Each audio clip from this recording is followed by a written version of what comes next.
ಕಳೆದ 70 ವರ್ಷಗಳಿಂದ ಮೇಯರ್ಗಳ ಆಡಳಿತ ಕಂಡಿದ್ದ ಬಿಬಿಎಂಪಿ ಇನ್ಮುಂದೆ ಕಣ್ಮರೆಯಾಗಿ ಇತಿಹಾಸದ ಪುಟ ಸೇರಲಿದೆ.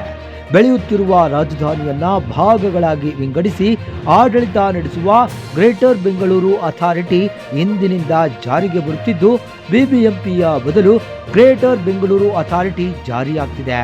ಈಗಾಗಲೇ ಗ್ರೇಟರ್ ಬೆಂಗಳೂರು ಅಥಾರಿಟಿಯ ಜಾರಿಗೆ ಸಜ್ಜಾಗಿದ್ದ ಸರ್ಕಾರ ಬಿಬಿಎಂಪಿಯ ಕೇಂದ್ರ ಕಚೇರಿಯಲ್ಲಿ ಮೇಯರ್ ಕೊಠಡಿಯನ್ನ ಬದಲಾಯಿಸಿದೆ. ಮೇಯರ್ಗಳ ಫೋಟೋ ತೆರವು ಮಾಡಲಾಗಿದೆ. ಈಗಾಗಲೇ ಐಎಎಸ್ ಐಪಿಎಸ್ ಹುದ್ದೆಗಳನ್ನು ಗ್ರೇಟರ್ ಬೆಂಗಳೂರು ಅಥಾರಿಟಿಯ ಸ್ವರೂಪಕ್ಕೆ ತಕ್ಕಂತೆ ಹಂಚಿಕೆ ಮಾಡಲಾಗಿದೆ. ಈ ಹಿಂದೆ ಬಿಬಿಎಂಪಿಗೆ 16 ಐಎಎಸ್ 2 ಐಪಿಎಸ್ ಹುದ್ದೆಗಳನ್ನು ಮಂಜೂರು ಮಾಡಲಾಗಿತ್ತು. ಈಗ 15 ಐಎಎಸ್ ಹಾಗೂ 2 ಐಪಿಎಸ್ ವೃಂದದ ಹುದ್ದೆಗಳನ್ನು ಗ್ರೇಟರ್ ಬೆಂಗಳೂರು ಪ್ರಾಧಿಕಾರ ಮತ್ತು 5 ನಗರ ಪಾಲಿಕೆಗಳಿಗೆ ಹಂಚಿಕೆ ಮಾಡಿ ಪದನಾಮಗಳನ್ನು ಮರುವಿನ್ಯಾಸಗೊಳಿಸಲಾಗಿದೆ.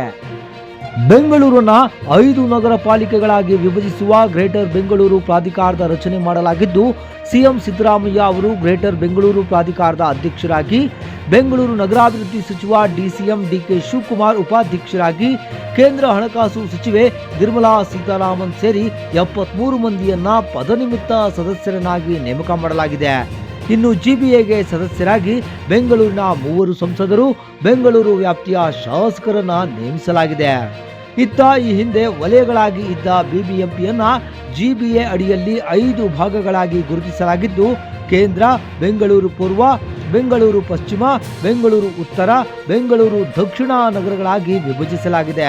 ಇತ್ತ ಸರ್ಕಾರ ಅಧಿಕೃತ ಅಧಿಸೂಚನೆ ಹೊರಡಿಸುತ್ತಿದ್ದಂತೆ ಬಿಬಿಎಂಪಿಯ ಬದಲು ಜಿಬಿಎ ಆಡಳಿತ ರಚಿಸಲು ತಯಾರಿ ನಡೆಸಿದೆ. ಯಲಹಂಕದ ಶಕ್ತಿಸೌಧದ ಸಮೀಪವಿರುವ 3 ಎಕರೆ ಪ್ರದೇಶದಲ್ಲಿ ಉತ್ತರ ಮಹಾನಗರ ಪಾಲಿಕೆ, ಬನಶಂಕರಿ ದೇವಾಲಯದ ಎದುರಿಗಿರುವ ಖಾಲಿ ಜಾಗದಲ್ಲಿ ಬೆಂಗಳೂರು ದಕ್ಷಿಣ ಮಹಾನಗರ ಪಾಲಿಕೆ, ಎಂಜಿ ರಸ್ತೆಯಲ್ಲಿರುವ ಯುಟಿಲಿಟಿ ಬಿಲ್ಡಿಂಗ್ನಲ್ಲಿ ಬೆಂಗಳೂರು ಪೂರ್ವ, ಗೋವಿಂದರಾಜನಗರದ ಕನಕ ಭವನದಲ್ಲಿ ಬೆಂಗಳೂರು ಪಶ್ಚಿಮ ಹಾಗೂ ಜಿಬಿಎ ಕೇಂದ್ರ ಕಚೇರಿಯಲ್ಲಿ ಕಾರ್ಯನಿರ್ವಹಿಸುವ ಸಾಧ್ಯತೆ ಇದೆ. ಇಂದಿನಿಂದ ಬಿಬಿಎಂಪಿಯ ಕೇಂದ್ರ ಕಚೇರಿ ಜಿಬಿಎ ಕೇಂದ್ರ ಕಚೇರಿಯಾಗಿ ಬದಲಾಗುತ್ತಿದ್ದು, ಸಿಎಂ ಡಿಸಿಎಂಗೂ ಪ್ರತ್ಯೇಕ ಕೊಠಡಿಗಳು ನಿಗದಿಯಾಗ್ತಿವೆ. ಸದ್ಯ ಸರ್ಕಾರದ ಅಧಿಕೃತ ಸೂಚನೆ ತನಕ 198 ವಾರ್ಡ್ಗಳು ಕಾರ್ಯನಿರ್ವಹಿಸಲಿವೆ. ಹೊಸ 5 ನಗರ ಪಾಲಿಕೆಗಳನ್ನ ಸರ್ಕಾರ ಅಧಿಸೂಚಿಸಿದರೂ ಹಾಲಿ ಇರುವ ವಾರ್ಡ್ಗಳೇ ಮುಂದುವರಿಯಲಿವೆ. ಸದ್ಯ ಇಷ್ಟು ದಿನ ಜನಪ್ರತಿನಿಧಿಗಳಿಲ್ಲದೆ ಅಧಿಕಾರಿಗಳಿಂದಲೇ ಆಳಲ್ಪಡುತ್ತಿದ್ದ ಬಿಬಿಎಂಪಿಯ ಬದಲು ಇದೀಗ ಜಿಬಿಎ ಅಸ್ತಿತ್ವಕ್ಕೆ ಬರುತ್ತಿದೆ. ಇತ್ತ ಜಿಬಿಎ ಜಾರಿ ಬಳಿಕ ರಾಜಧಾನಿಯಲ್ಲಿರುವ ಸಮಸ್ಯೆಗಳಿಗೆ ಪರಿಹಾರ ಸಿಗುತ್ತದೆಯೇ, ಬೆಂಗಳೂರಿನ ಅಭಿವೃದ್ಧಿಯ ಕೆಲಸಗಳಿಗೆ ವೇಗ ಸಿಗುತ್ತದೆಯೇ ಎಂಬುದನ್ನು ಕಾದು ನೋಡಬೇಕಿದೆ.